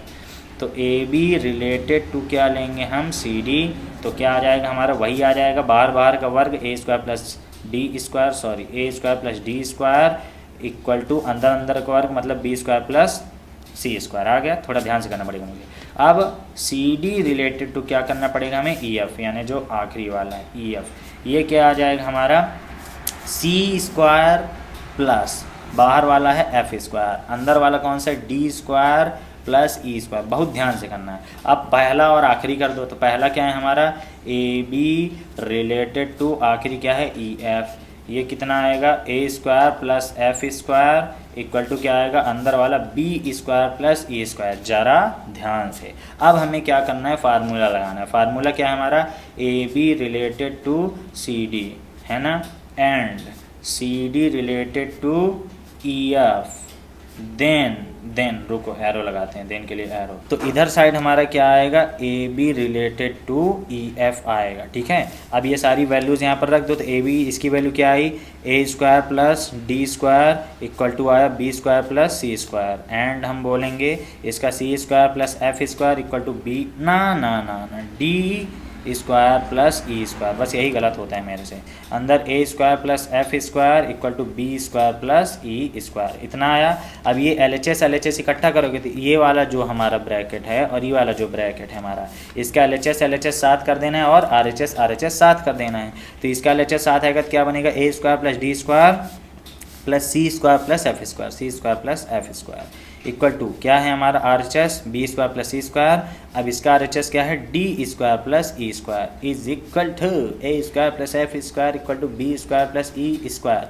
Late us see क्या क्या कट रहा है। ए स्क्वायर इधर है नहीं कटेगा, डी स्क्वायर इधर है बिल्कुल, इधर और इधर डी स्क्वायर कट गया, सी स्क्वायर तो हम हर बार देख रहे हैं सी डी ही कटता है हमारा। तो बचा क्या A square plus F square equal to B square plus E square. इधर साइड क्या मिला था A square plus F square equal to B square plus E square. देखो इक्वल आ गया, मतलब ये चीज़ क्या होती है प्रूव होती है। हम बोल सकते हैं हेंस आर इज ट्रांजिटिव। तो ये जितने हमने आज 4 क्वेश्चन लगाए, 4 वीआईपी क्वेश्चन थे। तो पहला क्वेश्चन हमारा ये वाला था, ये वाला जिसमें गुणा कर रहे थे। दूसरा क्वेश्चन हमारा जिसमें प्लस कर रहे थे।